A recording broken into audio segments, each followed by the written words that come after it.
Hello there folks, welcome back to the Chap's Guide. My name is Ash and I am your host on this journey through men's style, self-development and personal grooming.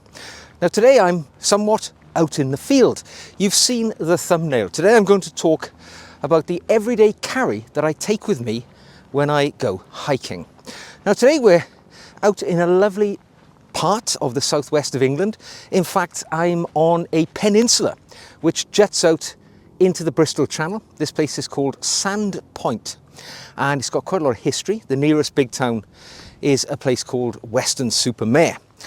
During the Second World War, interestingly, they used this location, or should I say the Department of Weapons Development used this location to test explosives, and in fact the bouncing bomb which was used in the Dam Busters raid on the Ruhr Valley later in the war was actually tested near this venue in the seas and on the land around here. So it's quite a spectacular place. We're going to go for a bit of a walk, then I'm going to stop and I'm going to talk you through the kit that I bring with me when I go hiking here in the UK.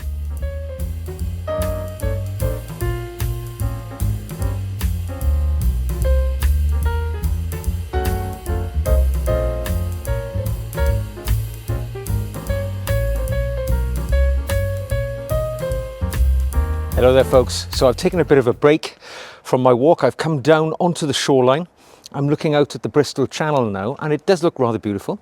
But today I'm packing quite light. I'm only going for a 6 or 7 mile tab, so fairly brisk walk over territory and ground that I know quite well.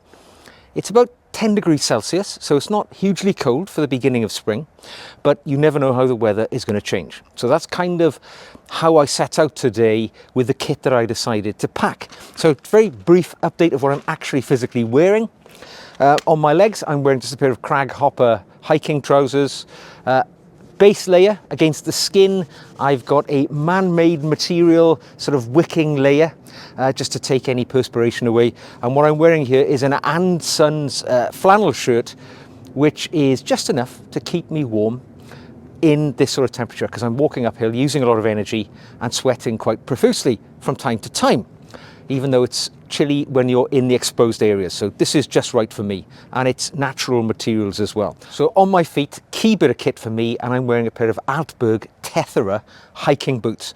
Now this is a 3-season boot, so it's ideal for territory like I'm in now. It can be a little rugged. I'm on rock here on the shoreline. I've been driving through some mud going up and down the hills, so it's a thickly cleated Vibram sole. So it's ideal for pretty much any sort of conditions that I'm going to encounter. I'm not going to be doing mountaineering in the winter. They're about 280 British pounds. They're a British company. They manufacture some of their technical boots in the UK, but most are manufactured, I believe, in Italy. And one of the reasons why I like these boots is that they are a contractor to the Ministry of Defence. So British soldiers wear Altberg boots. And if they're good enough for the British Army, they are pretty much good enough for anybody who's out walking about and trekking just like I am. So let me tell you what I'm packing all this kit in. And today I've got my Osprey Talon 22, so 22 litre backpack. I've used Osprey backpacks for 20 years. They are excellent and they're long lasting, tough and rugged. And this particular model is ideal as a day pack. Enough room in there for loads and loads of water. I always use British Army surplus water bottles. They hold a litre. They're kidney shaped, so they fit into the packs nicely against the body. They're black, so it tends to keep the fluid inside at an ambient temperature. So I'm very fond of these. Got a couple of those, one on each side. And this sort of bit of kit here, I tell you a story about Osprey backpacks, right? I own a larger size for this, typically one which I take into the mountains when I'm trekking.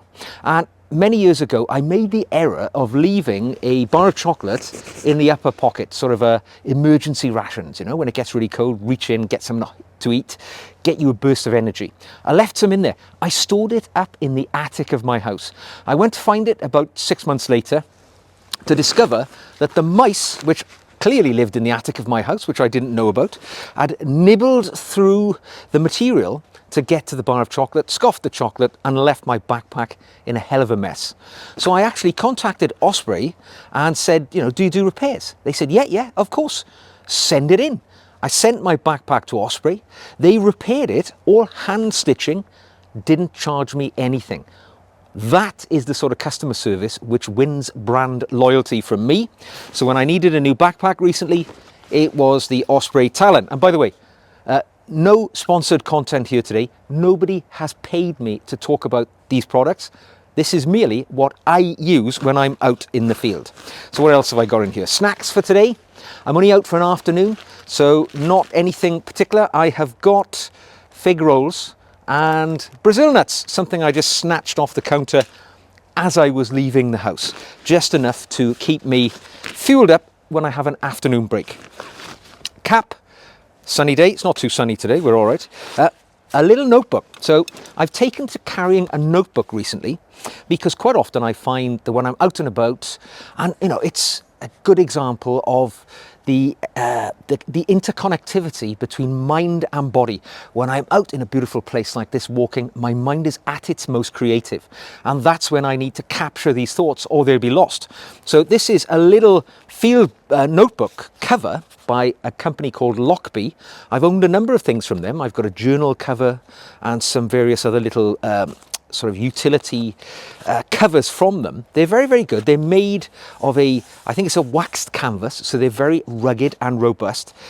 So in here, I have got actually a little map that I'm using today to navigate by, which is held in place inside by some of the elastic things they have there. Lots of little pockets where you can keep bits and pieces, and also a little notebook. So when some creativity strikes, you can write it down. Got a little bolt action pen here, which is ideal for capturing my thoughts and ideas as I go along. Quite a fan of Lockbee stuff, actually. It seems to be utterly rugged and robust, never shows any sign of wear, which is perfect because, I like to give myself, my kit, a tough life. In the bag, reaching down, I haven't got a great deal with me today, as I say. You never know when the weather's going to change. So today I've brought my Paramo. I think this is the Paramo Helki bag, a coat rather, or jacket. I think this is in the region of about 200, 220 pounds. Paramo is a British brand, which is an ethical brand. So they have all of their stuff made, it's designed in the UK, and they have it all manufactured in Colombia. And they have an ingenious process where they take Colombian women who are struggling to find a way to get off the streets, homelessness and so on, and in a sort of structured program, they teach them to make the kit, and it gets sent back here, and they have amazing outdoor gear. Now, one of the things with Paramo, and what I prefer over Gore-Tex, is that it has a different system for waterproofing. It is very, very capable, wicks away the fluids from against the body, but it's lovely and warm. And for me, it's just far superior to Gore-Tex. I would take the Paramo system for waterproofing or water resistance. There's nothing which is truly waterproof over anything else. I'm very, very fond of this one. Keeps you warm, keeps you in good condition. What else have I got in the bag? Just one more thing. A book. Any old book. I just picked a book up as I was leaving the house because I know I'm going to stop, have a snack, have a drink in a bit. And why waste the opportunity when I can sit and enjoy nature and learn something? I've brought a book which is about performance, high performance, lessons from the best on becoming your best. So something you can just pick up, do a little bit of reading as you go along. So one final item which I carry around in my backpack, and it is a flashlight, because who knows, it's winter, I may be out quite late, I need to be prepared if the light goes down on me. So in true utility adventure fashion, this is a dual purpose item. Now it looks like a power bank. It is. However, when I pop the little cover off, what I have inside is a rechargeable flashlight. Now I got this is the LD35 mini EDC torch from, what's it called, Immolent. Now I got this from Heine Haynes, which is an amazing British EDC supplier. They've got fabulous knives, and I'll talk about one of those in a moment. Lots of other utility items as well. Now this little, I think it's an aluminium torch actually, is it charges from this power bank, which it slots into. And this in itself is a great bit of kit. 1,200 lumens with various other settings. If you want to go a bit longer, a bit shorter, you know, you can go down as low as 5 lumens with variations upwards. It has all sorts of settings like, hang on, I think it's got there we go, a strobe.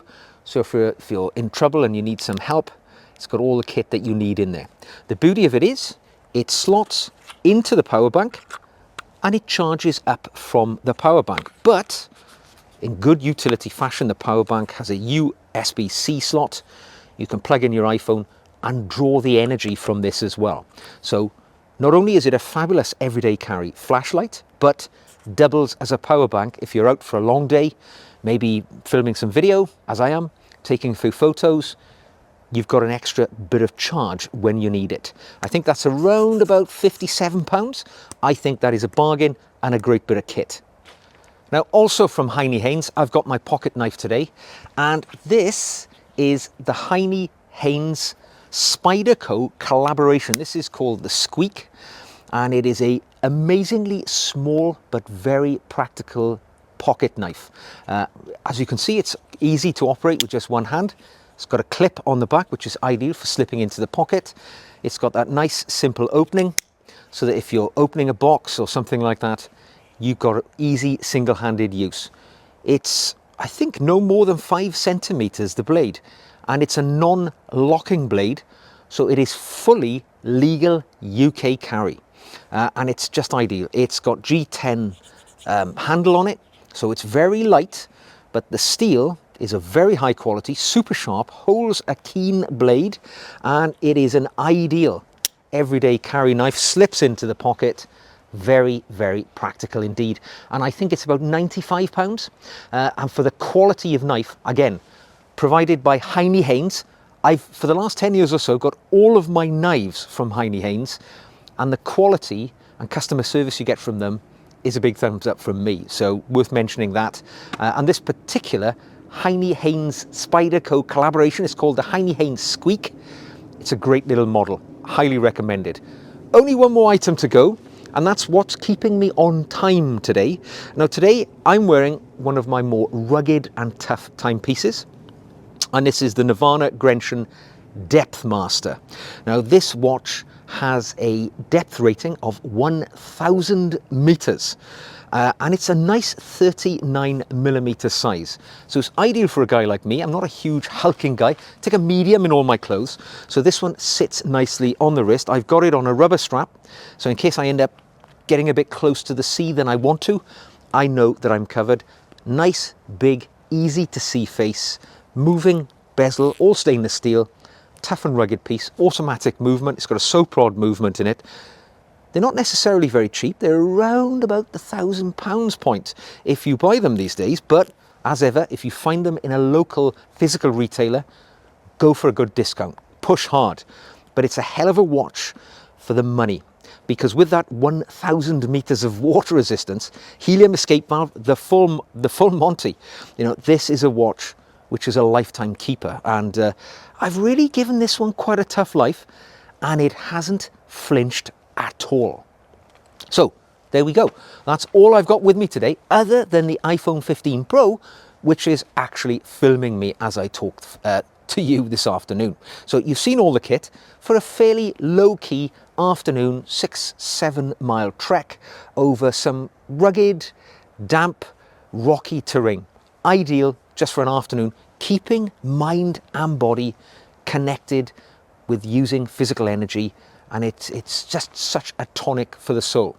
Now, all of the products I've talked about today, I haven't been paid to talk about any of them. These are just the things which I use on a day-to-day basis. I've trusted, and they are reliable. So I thought I would share those with you today when I'm out on my trek. So I've got to head off, but I'm glad you joined me. I hope you've enjoyed the video. If you have, give it a thumbs up. Subscribe for more. If you would like to come with me on the Chap's Guide journey, don't forget, you could buy me a coffee, one-off thing, or become a member of my Patreon community, the link to which is in the show notes below. And for a tiny monthly fee, you will benefit from the additional videos which I make each and every week, and a personal dialogue with me, should you wish to have that. So, until the next time, take care, enjoy your hiking, and I'll see you again very soon.